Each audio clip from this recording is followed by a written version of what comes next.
Did you listen to McLaughlin Group at all? A little bit. I didn't. They didn't have much to say. I didn't think they would. I saw what popped up, and I couldn't find the regular one. They do have an extra all the time too. Yeah. And I didn't. I could listen to that one, but I didn't want to really hear them. Well, I wanted to hear him, but I don't know. I've got so much to say anyway. Good. What can you do? So, hey, everybody. This is the Jimmy Doane Show. We are live, which means it's 4 o'clock New York time. Sunday or Wednesday. We do this twice a week right here. Also, I'll post a timestamp copy of the show up on YouTube and Twitter later on today. And you can find us around the web if you search for Doane, D-O-A-N-E. Today is the 31st day of May, 2020. Lots going on. And I've got a special background for you guys. I hope it's not too distracting, but basically it's a compilation of videos from previous nights. So okay. We'll let it play. Are we still in? We're still in riot mode, or well, depending on where you are.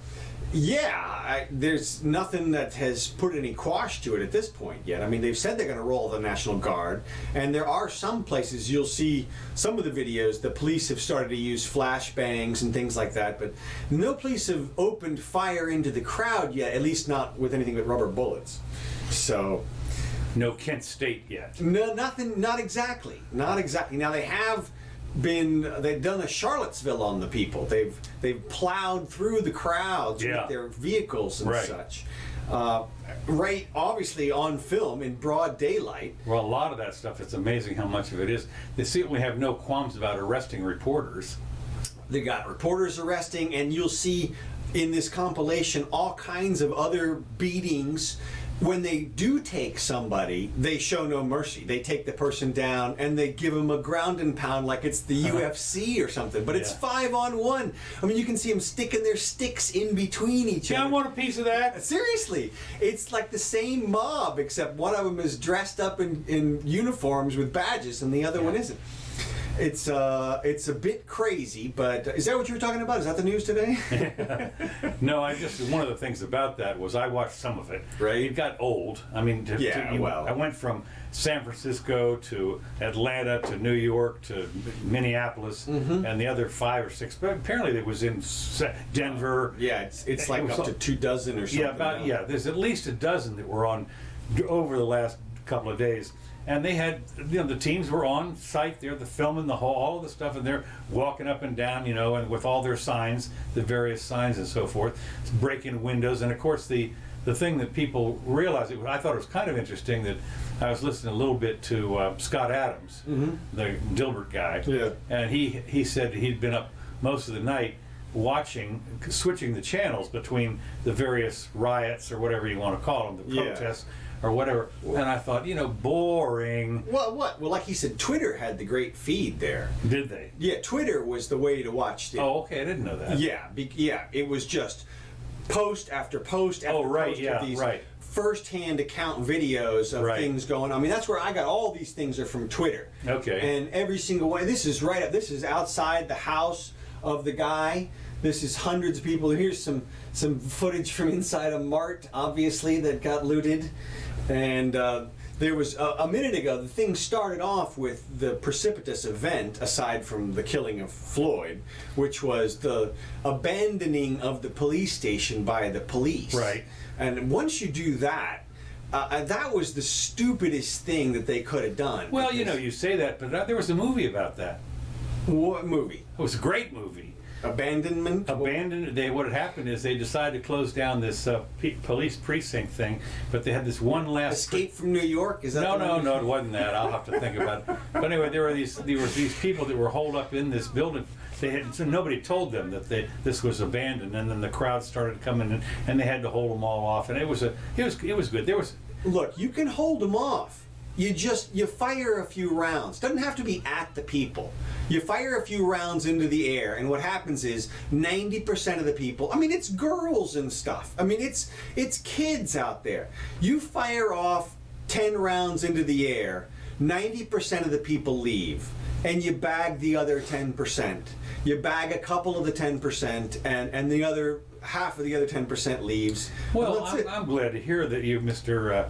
Police Sergeant. Look, person, I'm just saying, at Lieutenant. some point, look, I am on the side, in a big way in this thing, I'm on the side of the protester rioters. Okay. And from my perspective, this entire movement really does underlie what has been going on for a long time now, the Colin Kaepernick kneeling and that kind of stuff. All that is about the police state that we now have in this country. Okay. We incarcerate 25% of the world's prisoners in the land of the free. We have by far the most strict system in terms of how much time people do. We incarcerate twice as many people per capita as Germany, 4 times as many as communist China. We routinely have people who die in prison, and you can get sentenced to prison in this country for 10 years for $20 worth of crack. I mean, nothing. A night out of fun. Meanwhile, you can walk down the road and buy booze at the ABC that'll kill you. It'll do twice as much damage as the weed that the guy is selling to his friend or whatever. Or you can go get oxys from the doctor because they got permission. Yeah.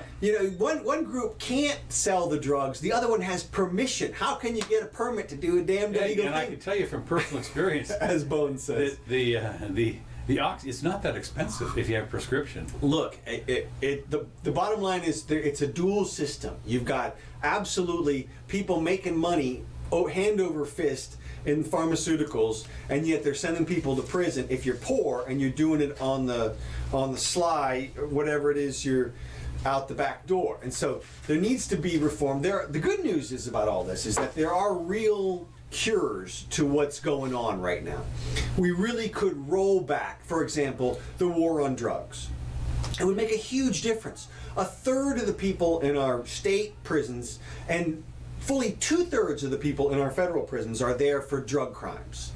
We could empty those places out and really do a lot to restoring the balance between the people and the state just by ending the drug war.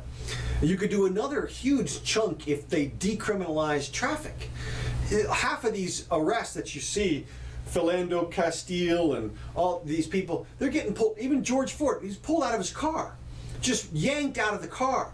Do you really need to do that? And when here's a guy you could get his information. If that's his car, you take his tag down. You send a piece of mail to his house that says, "Please show up in court."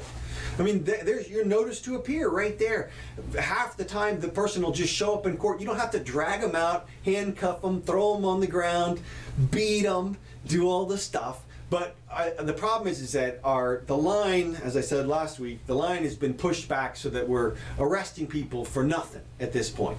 There's victimless crimes. I mean, that doesn't even make sense. For 2,000 years, that made no sense. Mm-hmm. And yet in modern times, in the last 100 years, it's a victimless crime, Well, we transferred the intent. That's another thing that they do these days. They transfer your intent. That doesn't even make sense. I mean, it's not even a thing. Like, I can't transfer my intent to you, or I was trying to do this, but you're going to say that I was trying to do this because you transferred the intent. Well, what? Yeah. But we do that legally, by law. So there are things that could be undone that, in a big way, would make a huge difference. And so I'm like total chaos with people running wild, going crazy. People would be like Escape from New York. I mean, it's just the insanity. Everybody killed everybody else. No. It would be much calmer. That's what we got today. I mean, that's true. That's what we got. Yeah. Now that you mention it, we already had that. Well, it was interesting to see all of the thing that is interesting about this is how the media have put themselves in the middle of all this. Because of one simple reason: if it bleeds, it leads. Well, it's interesting that they did that, and they attacked CNN. They attacked CNN. That's great. They were in the middle of it. They attacked CNN. They shackled them up and took them away. When you watch the video, you wonder why. They were hands up, don't shoot, very politely about it. Oh, I'm talking about when the protesters attacked CNN Center. Oh, that, yeah, okay. That's yeah. Did you see that video? I think I might. Oh, I got some great. It's coming up here if it hadn't already passed in a few minutes. This is a 30-minute clip. This is Atlanta, but the protesters full on attack CNN Center in Atlanta. What, they broke the door down or something? Smash all the windows up front, and then they stand out in a line. There's a couple of dozen officers on the inside. Okay. And the officers make a little phalanx there, and the protesters sit there and heave rocks and fireworks at them for, I don't know, a half an hour at least, and then they move on. But they completely destroy the front part of CNN. And I mean, were it not for the officers being there, you could imagine they might have set a fire. I mean, there are people in there. There's reporters doing their jobs on other floors. And set a fire. Ooh, well, okay. Well, you set a fire on the bottom floor of CNN, and some people are going to roast up there. But I'm surprised that the officers, that was one of those situations where I'm surprised the officers didn't lay down a little suppressive fire, so to speak. You don't have to, like I said, you don't have to target anybody, but a couple of rounds in the air would have disemboldened a few of the emboldened people up front.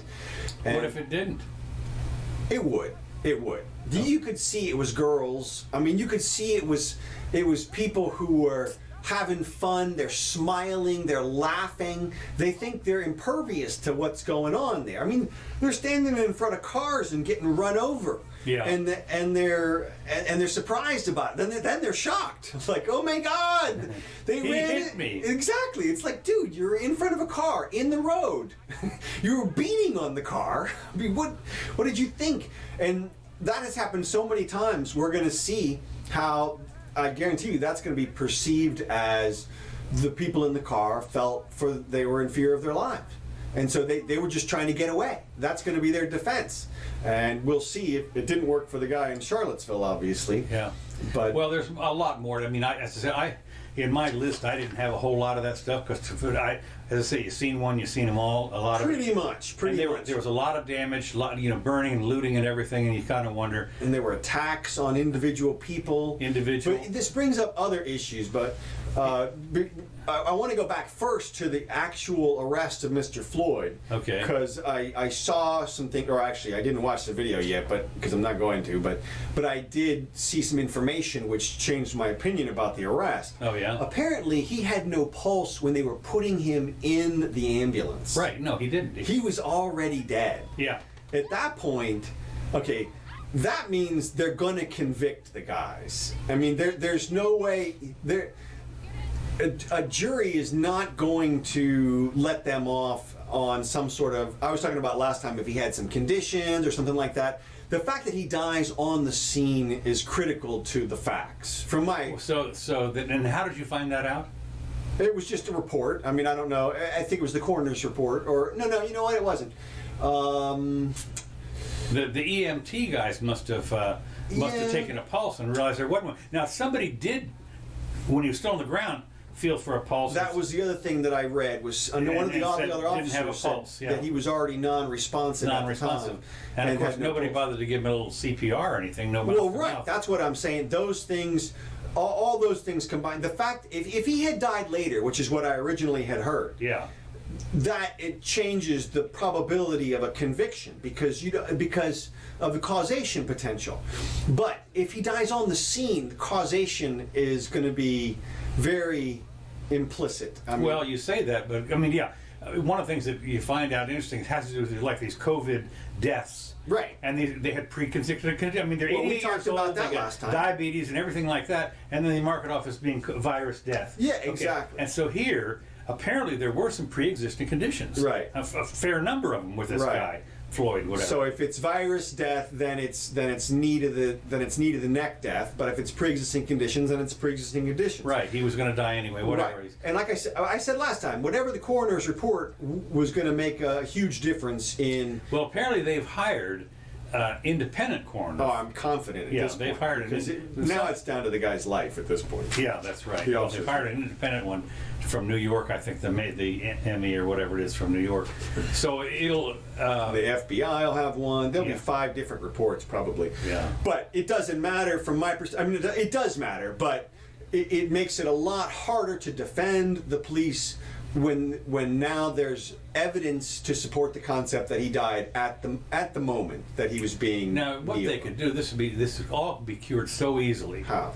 If they put him in the same jail cell that Epstein was in? Epstein was in, right, and turn off the cameras. I don't know what happened. He was fine when we put him in there. And then we found him hanging. I don't know. That's right. Yeah. Yeah, well, that's true. Well, another issue that this whole thing brings up, which is really interesting, is the Second Amendment debate. Okay, about the guns. Right. Okay, well, how does that bring that up? Oh, well, two different profound ways. First of all, you've got the concept now that, I mean, there's videos of all kinds of like store owners trying to defend their property. Right. And getting their butts killed. And I mean, literally, there's one guy who gets killed. There's one guy oh yeah, right on video. That one's not part of the compilation here. Then there's another one where the little wife, they're beating the crap out of this little woman. There's like 5 people, and the shop owner is like a young kid too, and he's got a golf club. And it's like, who needs an AR-15? Well, that guy. Yeah. That's the guy who needs an AR-15, right? He needs a good weapon with enough rounds to fend off a lot of people.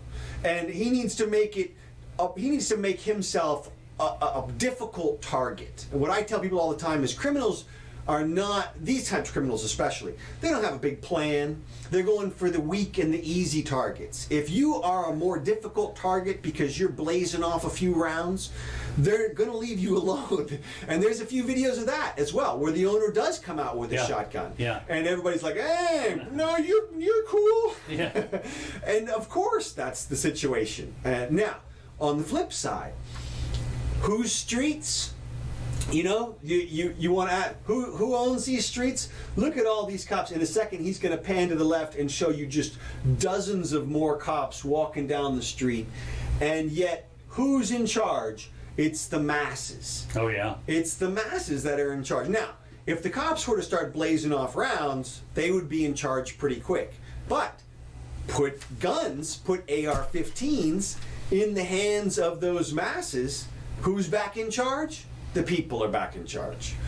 So that's all we need. Well, at some level, you do want that, because there are some groups. I don't know if I have these videos, but there's some places where the businesses couldn't get police protection. Right. No, they did mention in a couple of places they were withdrawn. Basically, said you stand down. There's plenty. I mean, there's videos right on here of that. You can see there's a line, and there's cops on one side and chaos on the other. Yeah. And if your business is in that area, you either better have a gun, or you better have access to somebody who has a gun, or you or your wife could get dragged out and beaten and killed, and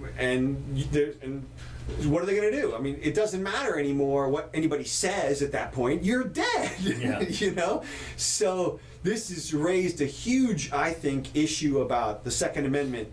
And really, I would be surprised if gun sales don't spike after this, and that maybe even a rollback in people's attitude. It'll be interesting to see how they treat it. But you saw lots of people. One guy got beat just for having a MAGA hat on. Oh, is that right? Oh, well, yeah. That happens all the time. But they surely killed this guy. I mean. Oh, really? Yeah, you could see there were several beatings where it was like 50 on one, and it was. Boy, I went through some of this stuff, but I don't remember seeing that. Oh man, you did. I just saw in the background the buildings ablaze. Oh man, I mean, big Target or whatever it was, or something like that. I mean, they were. I don't know. It's no. I mean, I saw where the camera comes back and there's the guy broken up on the ground. Oh wow. Okay. Bleeding from the head, non-responsive. I mean, clearly in critical condition already, and that. I saw several of those. So all those people could have used a handgun. And you saw the guy with the bow and arrow. Yeah, what was that all about? Well, that's all he had. He had a bow and arrow. They mobbed him, right? Right. They had stopped traffic. He was in the traffic. They were beating on cars. They were just walking up, smashing cars. Right. And he wasn't going to take it. So he got out and shot an arrow, or maybe, I don't know if he shot any or not, but they beat the crap out of him. Now, he did survive. I saw him later with not too many bruises and cuts. So we'll see. But that was pretty interesting. But the other issue with the looters is, what a bunch of amateurs. When you think about it, okay, so... Well, there were some people that went and got the Louis Vuitton stuff. Well, right. No, what I'm talking about is, if you add up the total amount of money that these guys are going to get away with, and then add that to the total amount of damage that's going to be done, what are we talking about here, $1 billion? Maybe, yeah. Okay, so 1,000 times that just walked out the door from the real looters. Oh, right, yeah. I mean, the real looters literally just... In Washington, D.C. Right. They just they got on their little cyber thing and wrote, that's right, yeah. 1,000 times That's that. right. $1 trillion, yeah, we'll take that. Yeah. Yeah, that's right. So whatever badness you can... I mean, they could write a check for all that damage, like without even scratching the surface of what they... Just that's like the 5th thing down on the list. Oh, go ahead and pay for all that. Okay. And next...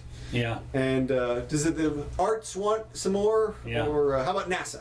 Yeah. We're going to talk about that too. Yeah. Well, so anyway, the thing is, I guess we're still going to continue on.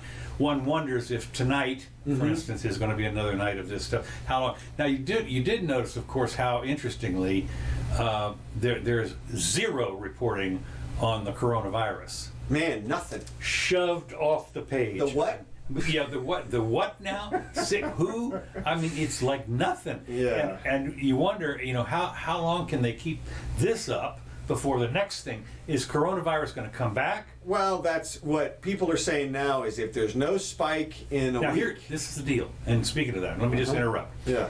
We had Memorial Day last Monday. Right. So 2 weeks from last Monday, Right. is there a spike? Right. Now, we've had all the riots now. I mean, we're talking about, when you see that stuff, now I realize there are some people, idiots, who are actually wearing masks. But I think they're wearing masks. Conceals their identity. Yeah, to conceal their identity, that's right. But even so, there's a lot of people I saw out there just walking around. The point is there going to be a spike in 2 weeks from last night? Right. And so countdown, folks. Countdown, 15 days from today's the 31st. So by the middle of June, there should be spikes everywhere. Yeah. I mean, there should be spikes for all the beach territories, all the beach, California, Florida. And if there's not, guess what? it's over. It's over. And I think that would be. There are a lot of people that have The silver lining, man, right there. I am. Well, the whole thing. It is becoming more and more clear that this whole thing, on so many levels, was a hoax. Well, I wouldn't go that far. Look, I know it was you wouldn't, but I would. What? Look, it wasn't. There's no way that this was I mean, there is a way, but I would be very surprised if this was all a hoax. What I imagine is just what it looks like it is, which is, it was unknown at first. We got reports of serious death at first. They were reporting the inside of the nursing home, as it turns out. Yeah. Now that we have the numbers, we realize if you're old and sick and ill and infirm, you're in trouble with this particular thing. And you should stay home. That's right. Otherwise, it's a flu. We're used to the flu. Everybody understands it. And by the way, a bunch more people have it that are asymptomatic. So it is really, at the end of the day. Of course, it reminds you a little bit of the old secondhand and thirdhand smoke routine. Smoking is bad for you. Well, that wasn't enough. Now it's secondhand smoke. Right, it's bad for somebody else. So now what they're worried about is they don't want to have the kids go back to school because they'll become carriers and bring it home to grandma. Well, like I said, it will not last. Coronavirus, especially now that this thing's going on, it's not going to last. Nobody's going to be wearing a mask by the 4th of July. Okay, I want everybody here. That's it. Watch this thing. Make a note. Unless they are personally sick, in which case they'll probably stay home. People will probably stay home a lot more, which is a good thing when they're sick. They won't go to work when they're sick. So that's what's going to happen. We'll be back to normal, and from that perspective. Now, when it comes to although you are still, you say you didn't hear any news stories. I saw a couple of news stories about the coronavirus. Okay, what? And they were all totally false.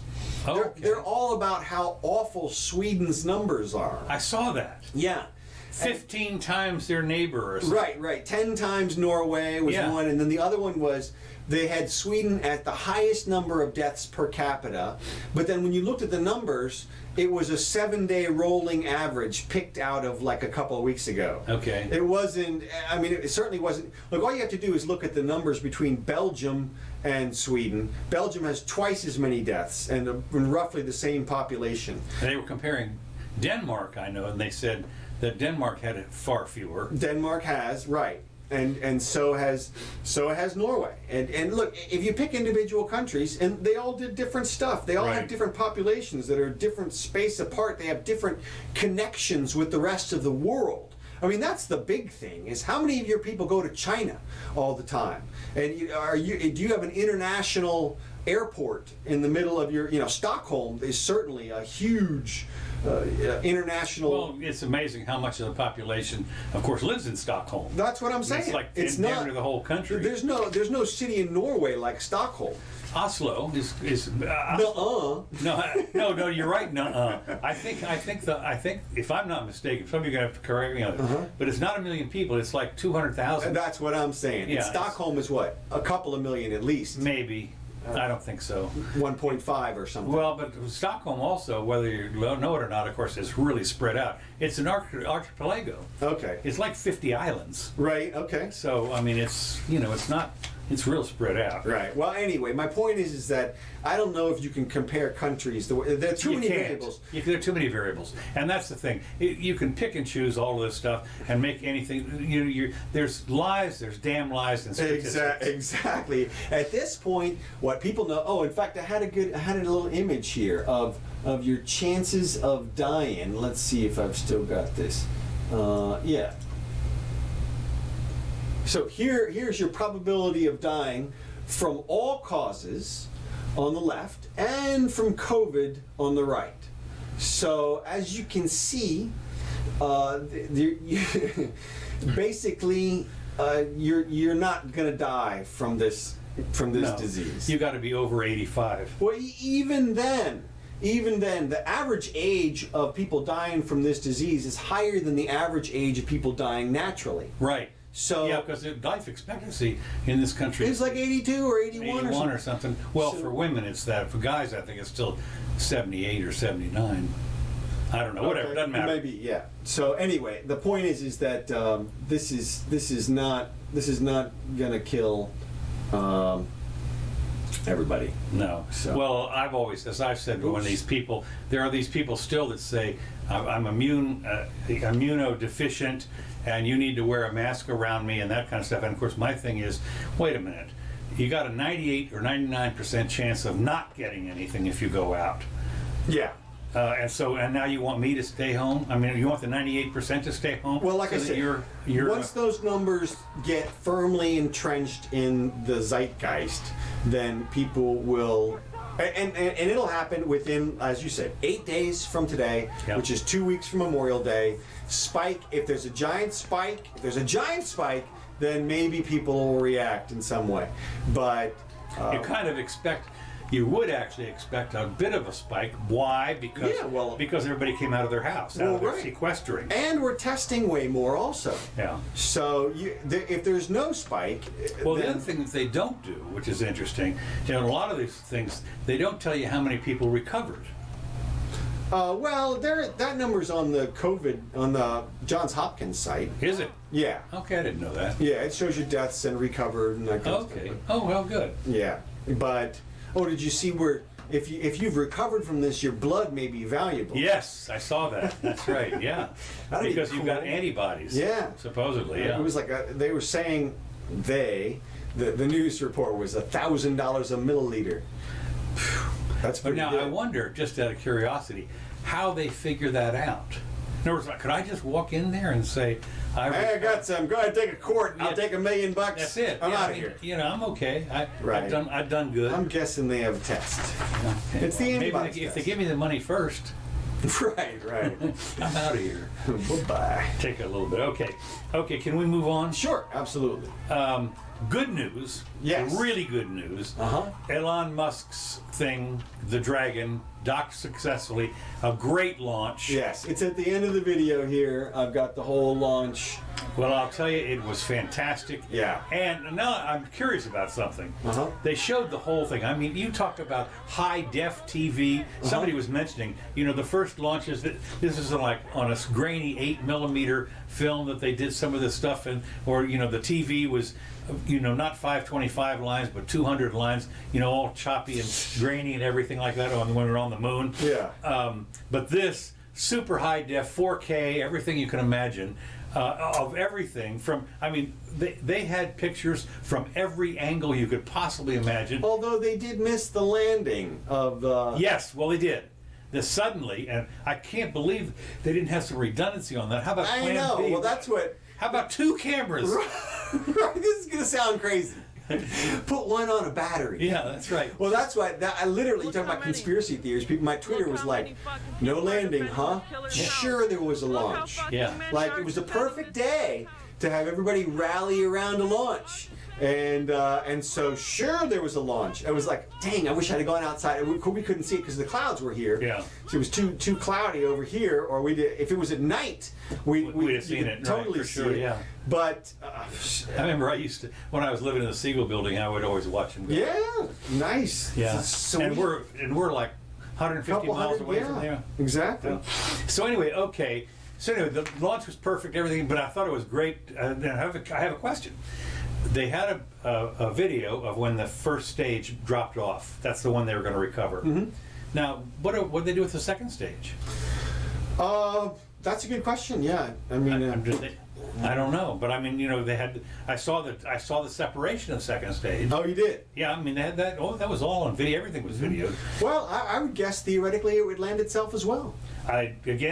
Where and how and whatever. Same thing. It would have its own. Just like they had those 50 abort places. Yeah, I know. I saw that. So probably it just takes one of the abort places. It's got a trajectory. I would like to know, just out of curiosity. Now, but I did see. The other thing that was great was when they showed. Oh, 2 things. One, of course, they kept calling him Bob and Doug. Oh, it's perfect. It was so well in song too. What was interesting about this is they had a picture from Ted and what's Excellent Adventure. Oh, right, Bill and Ted's Excellent Adventure, and they called these guys that guys. No, you don't get it. No. This is Bob and Doug McKenzie. Yes. For Christ's sake, but it was interesting because they weren't calling him Lieutenant so and so, Major so and so. Right. 40 years in the military. 40 years, and this is Bob. Hey, Bob.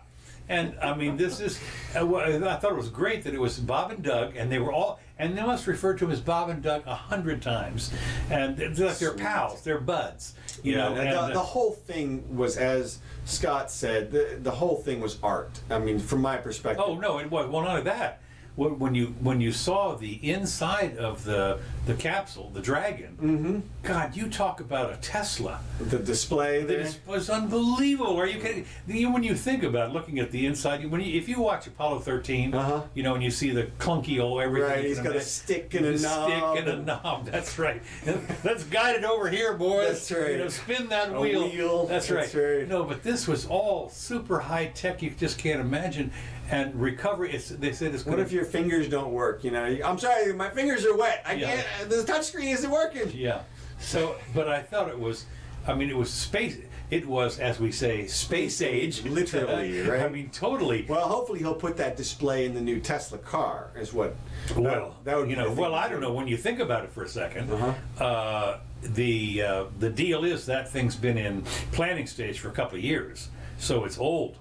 Oh, yeah. Old technology, touch better screen. one, Yeah, better one in the car. That's nothing, Man, That's I would put that exact one in the car. That's what it would be like. People could see it from the video. That's what I would do. Well, he knows what he's doing. He does. But you want to make a few bucks, you make it a Disney ride. Well, there's that. You have that down there, people lined up, everything. I tell you, no. That's but right. I just thought it was interesting to watch the launch and everything, and talk about flawless, talk about perfect. And I love the name of the ship drone. Yeah, what is it? I love you forever. Yeah, I still love you. Or, of course, I still love you. That's yeah, of course, that's the name. And the first couple times they mentioned it, they didn't say that was not the name exactly. It's coming back to. Of course, I still love you. And yeah, right. And if you just tuned in, you want to what? That's right. And finally, they got around to saying and that's actually the name of the barge out there, whatever it is. So no, I just good job, Elon. I mean, yeah. just good job. Hat off. yeah. Well, what's interesting is that this the big expensive part, that first stage, is up for like 100 times or something. Nice. And Wow. you can use it a lot. I mean, the idea was on the space shuttle you could use it more than once. Yeah. Until they blew up. But but seriously, when you think about it, now I don't know what they had on when the first stage is tumbling back to Earth. Did it have flames all around it, or did it have tiles on it? Oh, I've got great video of two of those things coming in. Okay. It's fantastic. It just it looks like a stick just dropping out of the sky, and then the burn starts. Yeah. And the burn just kicks in, and it lands so perfectly, like there's no wasted energy or direction. It comes down with exactly enough force at exactly the right time, and it's hauling butt. I mean, they're falling out of the sky. Yeah. And then it just perfectly, like it was meant for it. It's unbelievable. It is so and this is one of those things. You can say what you want, and I know that NASA was a big part of this. You know, they were NASA astronauts, and it was in a NASA control room and everything like that. But the inspiration of this had to come from private people that wanted to make some money. Yeah, you got to make it at 1/100th of the cost. 1/100th. Or something. That's exactly. I mean, they talk about I forget what it cost. Maybe $100 million or something, but it wasn't $2 billion. Right. I mean, whatever they are. And the simple fact was, we hadn't done it ever since. I mean, we've been riding on the Russians for the last how many years, and now this is, as I said, this is a new. Because there wasn't enough funding, but now there's enough funding. So. Well, to me, I think it's really, these guys have got the visions, and they know that they can try stuff out. Yeah. And this is what private enterprise does. Yeah, well, it's true. And I hope Bezos gets in there and provides a little competition. Well, you'll see that. Well, Boeing's supposed to provide some competition. Is that right? Yeah, Boeing's got their Starship or whatever. Man. Whatever they've got. There's three of them competing now. Of course, what happens is the way it works is generally, at least at this point, it ain't like hamburgers where everybody can start up a Wendy's or a Burger King to compete against McDonald's. When you figure out who the funder is on all this stuff, there's probably only room for not 3 or 4 or 5 people. I was watching speculative. I did read a thing that said there are basically 100 startups that have been getting a venture capital. Well, we've been talking about the LDRS, the Large and Dangerous Rocket Society, for quite some time. Right. And those guys have managed to even launch. That one poor guy who died recently, who launched himself, and remember his parachute didn't open. I mean, and those guys are just hobbyists. Yeah. When you think about that, and then the next level. I mean, the gap is bridging quickly. No, it is. I was reading something that said that there's something like 100 people that are involved in this kind of stuff. Now, a lot of them are developing the CubeSats and stuff like that, and to figure out how to get up there and send their stuff up. I mean, nowadays, I don't know, that India one went up, for instance, and launched like 100 satellites or something. And some of them, go to a new orbit, some of them don't, and that kind of stuff. But they all have, when you realize the technical stuff that's in some of these little satellites, it's unbelievable. And it gets better literally every day when you think about it. When you think about the computer chip that is in today's phone, and what's going to be in tomorrow's phone, twice the power. Just on and on. It's amazing. It's truly amazing. It's awesome stuff. So anyway, Bob and Doug took off and topped the Falcon 9. So that's going to be fascinating. Nice. All right, moving on. Then I just a quick thing that I saw. Enough is enough. Apparently, a very, very popular late night person, Jimmy Kimmel. he calls for Trump to be voted out for inflaming violence. And what he did was on his show the other night, no jokes. He said, I'm talking to you people directly. And what I thought was interesting about this was the TV host with real viewers of Jimmy Kimmel Live, as he addressed a disgusting excuse for President Trump's response to the increasingly volatile situation and called people to vote him out. Now, I don't care what you are, independent, Republican, Democrat, this guy needs to go. And of course, what I'm thinking is, what could he do? I mean, you look at this stuff. Now, he's threatened, on some stuff that seems like patently illegal. Who, Kimmel? What could Kimmel? No, Trump. I'm going to send in the military or something like that. You mean to this situation right now, the Minnesota thing? Yeah. Well, that's not illegal. I mean, he's talking about the National Guard. No, he's talking about the military. He's activated some people out of Fort so-and-so. A couple of different forts. Whatever. Okay, yeah. My point is that Kimmel he gave a breakdown of the events since Floyd, an unarmed black man who was killed by a policeman and so forth, sparking violent protests. He says, our president is threatening to order the military to shoot Americans, specifically black Americans. Now, this is what gets me, this whole monologue, if you see it, I mean, he's off the rails. I mean, the thing is, people are somehow under the impression that Trump can wave a wand and fix it all, and this is way more complicated than that. Well, yeah, or they're just lashing out. I mean, Kimmel and those guys have ruined late night. They really have. They have made it so unfunny because that their joke is going to end up with Trump as the bad guy. Yeah. I mean, even Jon Stewart, who is total liberal, could make fun of both sides, and you can do that, and that keeps it funny. Yeah.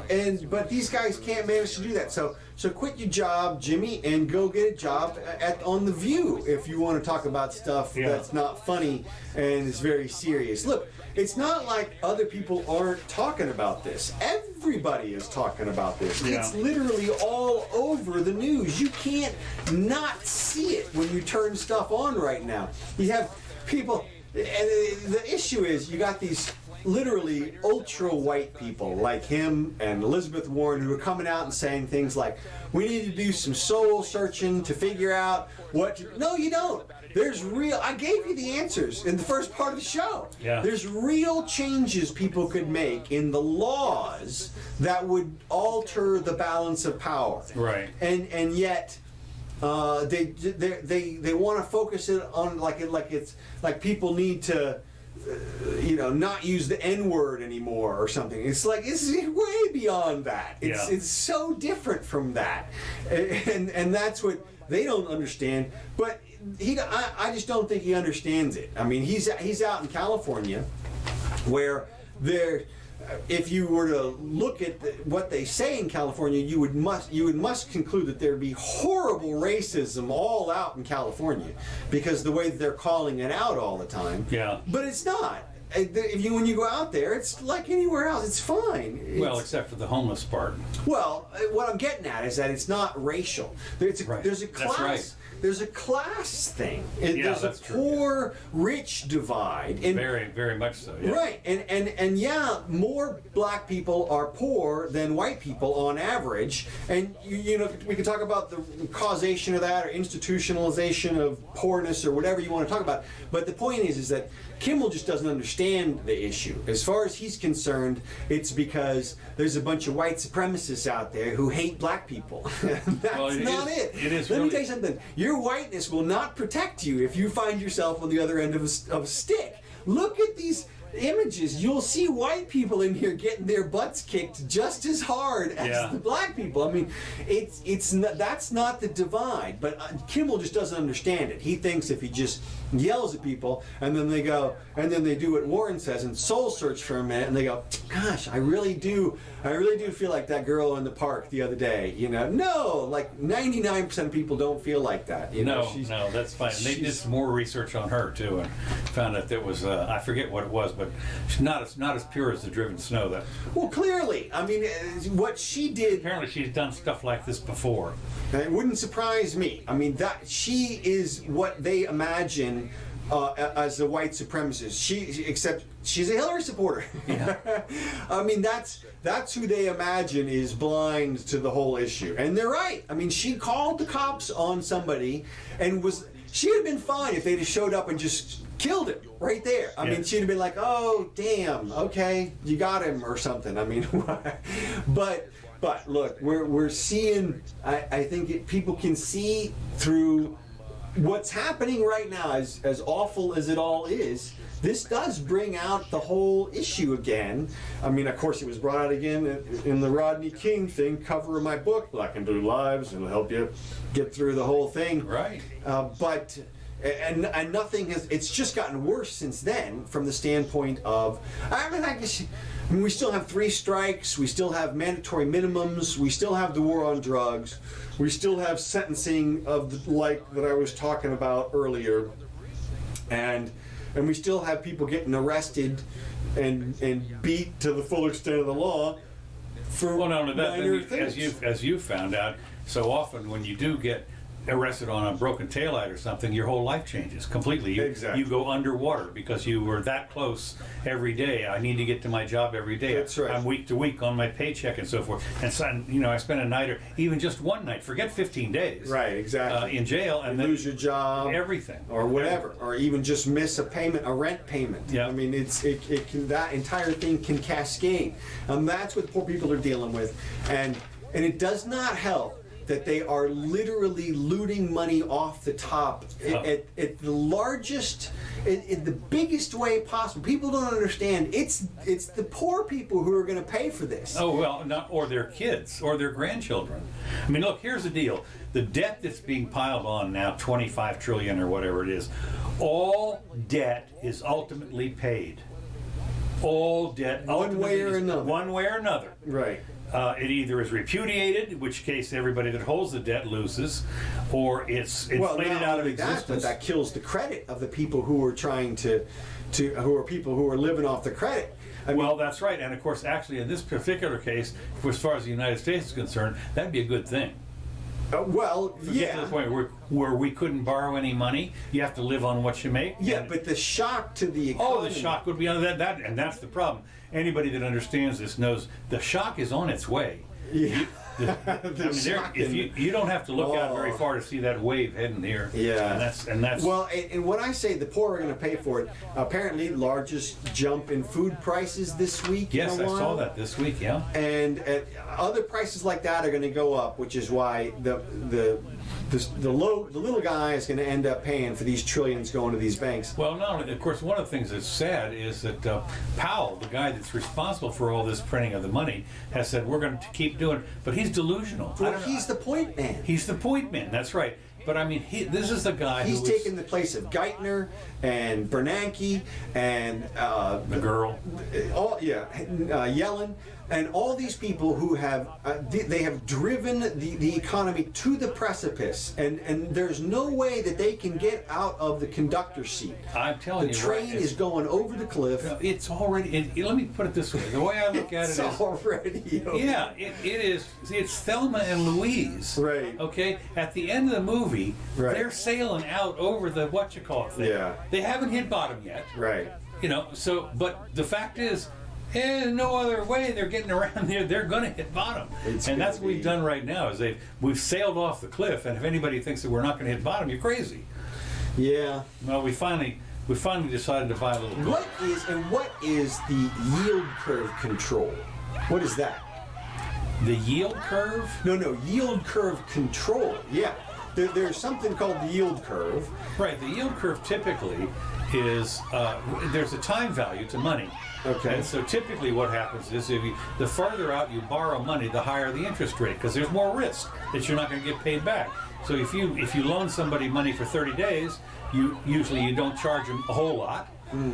Percentage-wise, right. You might, but if you unless of course you happen to be in the we'll cash your check business down here, right? Which of course it ends up being like 400% interest or whatever by the time you figure it all out, which is one of the reasons those guys are in business. But basically, home mortgages typically have the 30-year loan. You can, let me put it this way: if you take out a loan for a 10-year loan, you can get it for percentage-wise, you can get it for a little less than a 30-year loan. Now, of course, the thing about the housing market, about home mortgages, of course, is there is collateral, which is the house. Okay. So, but basically, when the yield curve typically is you have lower interest rates here and higher interest rates here, depending on the time. So what would what would a government yield control curve or yield curve control policy look like?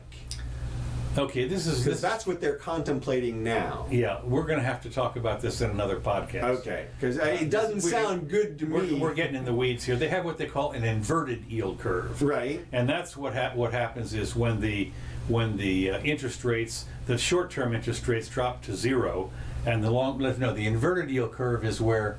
Never mind. I'll get back to it later. There's an inverted. That's the bad news. Anyway, it doesn't sound good to me. No. It doesn't sound like anything they can pull off, and it sounds like it's going to have. I'll have to remember what it was, but the inverted yield curve, what they say is one that portends a horrible depression of some kind. Okay.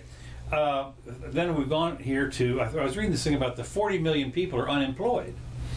Economic misery continues as 2.1 million new jobless claims are filed. This was this last week. Okay. But what I thought was interesting in this particular article was also the figure claims for more than 40 million. Not all of them are still unemployed. And what they said is currently there are the number of people currently receiving unemployment benefits is 21 million, which is a rough measure of the unemployed. Not good. Don't get me wrong. That's good, but it's not as scary as the 40 million. Well, a lot of people did go back to work, right, in the last couple of weeks. Right, and so and the problem, of course, is that there are enough people that are actually making more money being on the dole than. We'll see. Who knows if they're going to give us some more government cheese? That's another thing. They're talking about it. Yeah. I mean, because a lot of this stuff expires like tomorrow, the 1st. Oh, the extra unemployment benefits. Something and like stuff? that. Yeah, a lot of it goes away fairly quickly. A lot of people don't realize that there's big news happening tomorrow, especially here in Florida. Also, then there's got to be a riot bailout of some kind. Yeah, that's right, a riot bailout. Okay, the next. Oh shit, we're almost. We've spent too much time. What else you got? Well, the other thing I've got is the other piece of big news was that Trump has had a problem with Twitter. Well, we talked about that. We did. Yeah, we mentioned that last time, and we don't know how it's going to play out. And we said Twitter is in bad position if they get themselves into the other category of media. Well, this is Section 230. Exactly. Okay, did we talk about that last time? Okay, I didn't know that. Thanks to Section 230 that states that no provider or user of an interactive computer device service shall be treated as the publisher or speaker of any information provided by another information content provider. Right. So then they want to be under 230. Right. But if they keep talking like they are, if they flag what they did, of course, the big deal was that Twitter apparently flagged one of his tweets. Right. And meanwhile, like ISIS can post on Twitter. Right. Yeah. It's just a misstep. He felt the pressure. He thought, I got to do something, and he did it. And whatever. We'll see. Like you can still see the tweet, so it wasn't like they actually removed it or anything. No. But they put a little warning flag on it or something, which is problematic. I mean, the President of the United States, he could say something pretty awful, it seems to me, and still get. Well, look, I think that actually exemplifies what we mean by freedom of speech. Exactly, yeah. I mean, you're trying to pick out a particular person, and it doesn't matter if he's the president or not. You can't do that. That's true, so if you're willing to do it to him, then you're willing to do it to anybody. And they do. Right. And that's where some people have been upset. They need to roll it back. They need to take the Zuckerberg angle, or he's going to get freaking pounded. Trump is going to pound him, I think, because why wouldn't he? Because he gets good press when he does that anyway. I mean, this whole thing, Trump thrives on the conflict. He's a good cut-down fighter from the 5th grade. Yeah. And so that's the fight that he wants to be in, is calling people names and them calling him names and being the most popular. And he'll take what he can get in terms of that. And he'll take the good with the bad. He'll take the bad reputation to be the bully on the playground. And Well, so, it will be fascinating because it is a big deal to see if the major, they're talking about, of course, the Facebook and Zuckerberg and the tweet people and so forth are being essential monopolies, which of course I don't think they are. That's No. crap. But they want to regulate them, quote unquote. Once they regulate it, of course, all hell breaks loose. once he starts coming out with notes on people's tweets, then he gets really quickly out of 230 into the publishing Right. area, and then he can expect a wave of regulations. That's right, and that is they can't withstand. There's no way they can withstand. They've got to go if they want to stay in business. Exactly. He's have got to roll back. They got to roll back and say, well, we're That's not it. gonna. We're just a platform. Yeah, we're just a You know, platform. and you know what you do? You put a stupid warning on your website that says we're just a platform. Don't Yeah. believe everything you read. Here's a hint. Yeah. Look. This is as old as can be. Believe half of what you see and none of what you hear. What I find interesting is that one of the most trusted names has been Snopes for many years. Oh yeah, and even come to find out, not so trustworthy. Yeah, well, after all. I remember there was one of those about 10 years ago that came out that I happened to have some inside information. And they came out and said something was false, and I knew that it was true. So I was like, oh, well, I guess they're off the list. And, Yeah. and that was, look, that's the way that it is. That's why you can't have a fact checker. There is no such thing as an objective fact. Philosophically speaking, go back and read your Greeks, your Aristotle. They'll tell you, they'll argue anything, any point, because at the end of the day, there's a way to make something real that may or may not be real. And so, look, that's why you don't talk to the FBI without your attorney there. That's Because for sure. Yeah, that's right. They'll twist. But I mean, it is interesting when you look at stuff like Wikipedia, for instance. All the time, people are going in there and trying to rewrite it, and I forget what it was. Somebody was saying I don't know if they're being trolled or not, but it kept going back and forth. how many planets are there? I mean,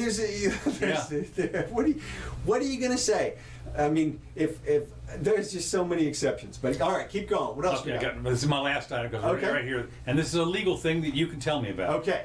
The Supreme Court Oh, ruled. good. That's my last one. Go ahead. Okay, 5-4 to uphold pandemic orders limiting church service. I thought this. Yeah. I'm sitting there going like, what? Yeah. You people lost, and Roberts went with the majority. Yeah. I'm saying early on the pandemic, I wrote how governors can shut down churches under the Constitution. On Friday, the Supreme Court voted 5-4 along these lines to reject an emergency appeal from a California church over the imposition of limits on the size of attendance at services.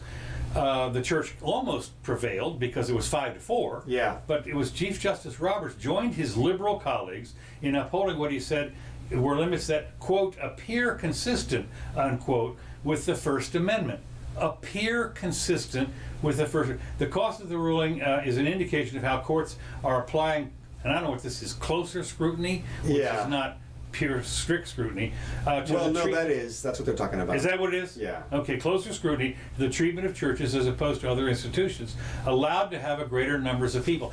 I was blown away by this. I was too, and then I read it, and I hate to say it, but in this particular instance, they're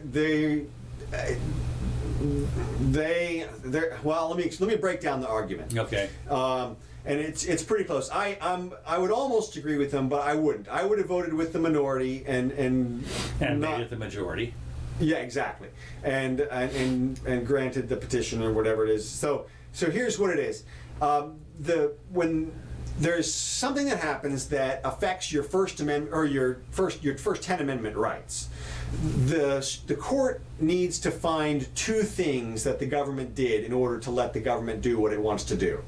The court has to find that the government has a compelling interest to take some action. And then the court has to find that the government took narrowly tailored action in this case. Now that's what the fight was over, was how narrowly tailored was the action. And the majority was right in this case, because what the order said was not that you can't go to churches, not that you can't have church service, but that any and all large gatherings of people where the people are going to sit next to each other for long periods of time, is banned. So it just so happens that churches fall into that category. In other words, the law didn't specifically say you can't go to church. It said if your church has a place where people get together and they sit close to each other for a long period of time, then you can't do that. You can still have church. You can have it outside. You can sit people farther apart, and you can even have 25% of your capacity there. In other words, they had exceptions for people to worship, which by definition means the law was narrowly tailored. It was specific enough so that it allowed for the worship to continue. It allowed for your First Amendment right to go on. Now, the part that I would disagree with the majority on is the compelling interest. Because in the beginning of the case, they come out and say, this is the virus that's killing people left and right. And it creates a compelling interest in the government to do something. Well, no, it doesn't. At this point, it's just the flu. It doesn't create any more compelling interest than a cold, than the regular flu, than influenza. So if you can't do that because of influenza, then you can't do that because of COVID-19. Now, the only argument that cuts against that is that this case was started months ago before they knew how deadly the thing was. So the evidence about how deadly the virus is probably more damning than current evidence would be. And so the court is probably considering old evidence when it comes to the compelling government interest involved in the case. So I hate to say it, but well, clearly Roberts is just a liberal. If you that's just who he is at this point. Oh, this is great. This is the end. This is the best thing that happened. Did you see this? The guy stole the police horse. And this is his video from the top of the horse. He's riding. In a minute, the horse is, there's the horse right there, you can see. And he's riding the horse away from, he won the riot, I'm going to say. Yeah. But anyway, so... Well, of course, this also has to do with, I guess, with stadiums and stuff like that. Yeah. They're no concerts. No concerts. No anything where there's a large group of people going to sit next to each other. What about these? Well, exactly. These are illegal. But nobody put one on, so to speak, unless they did. And that's another thing. There was obviously agent provocateurs out here. Sure. There were people leaving pallets of bricks around. Did you see that? No. Oh, yeah. There was like a pallet of bricks out in front of the courthouse. And yeah, seriously, just a pallet of bricks. And people walking up going like, where'd these bricks come from? Seriously. And that's what they were saying on the video. Like, y'all just left a bunch of bricks here. Yeah. And then did you see the one where the police were stealing the looters' water? No. The rioters had supplies. And like people had brought water in cases of water and snacks and all kinds of stuff. And I guess those were for the peaceful protesters or whatever. But anyway, cops drive up and just steal it all. Good. But interesting, on that. So, well, all right. Well, we're done here. This is Anonymous coming in with the. This is so movie-like. This is like such a movie, and this is real. This guy comes in and warns them all, and now finally we get to Elon's launch here, which is obviously the highlight of the day. Yeah. As far as I was concerned, I was just really all the what they've gone through to do that. It's really amazing. Oh man, it is beyond cool. He's bringing us into the 21st century here. Reusable spacecraft, private spacecraft. I wish I had the video of the really cool rocket boosters landing. Yeah. I've got another awesome simulated video of interplanetary rocket travel, which is another one of Elon's businesses. He wants to do anywhere on Earth in less than an hour. Yeah, exactly. And you just, you get in, you boat out to the platform there, you get on the rocket, over to the other Tokyo. Of course, 30 minutes later, you're on a boat. Yeah. That unfortunately begs the question that we have here, and that is if you like with the Concorde and everything, first of all, you have to get to New York. And then you have to get on the plane, and it's 2.5 hours. But then you have to go through checking this, that, the other, catch a cab, and by all time, everybody on. That's right. But when all is said and done, it's 10 hours. It's not 2.5 hours. No. Well, no. That's the whole point. Is that they say even with the boat to the platform, get on the thing, you're your rocket ride is less than an hour to anywhere else. So I mean, it wouldn't be practical to take it from Miami to New York. It would still be, like you said, it would still be 6 hours. You might as well just take your little jet. But if you're going from Miami to Tokyo, it's going to be a 2-hour travel as opposed to 14 hours, and that's valuable if you can stomach it. So. Well, I tell you, it was a really great launch, and I thought if you listen to the people talking to them about the different burns and everything, they really had this figured out. I was thinking about the mathematics involved in this was phenomenal. They had to have like 2 or 3 burns. There was all these abort places you could go. I mean, can you imagine? They had all these places where you could do an abort. Yeah. I mean, up until you got into 50 hours. of them. Huh? 50 of them. Jeez, They had a few people working on it. They really were doing a great job.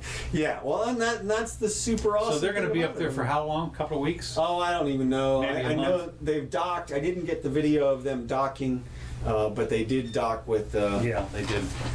They docked. space station. They docked this morning, I think. Yeah, 10:30. something like that. Yeah. Okay. So, well, thanks everybody for joining us. We'll be back.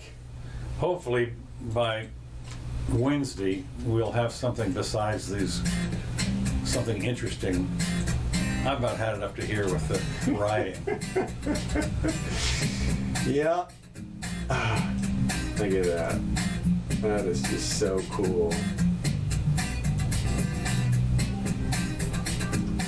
All right. Oh, and then this was the other thing that was really cool. Look at this. These are kids on jet skis at a graduation in Key West. The high school did their graduation on jet skis. Of course. And look at him hand out. There's your diploma. Totally classic.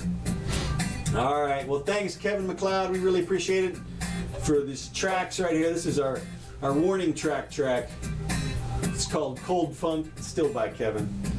We really appreciate it. See you guys soon. I'm Counselor Curtis. This is the Jimmy Doane Show.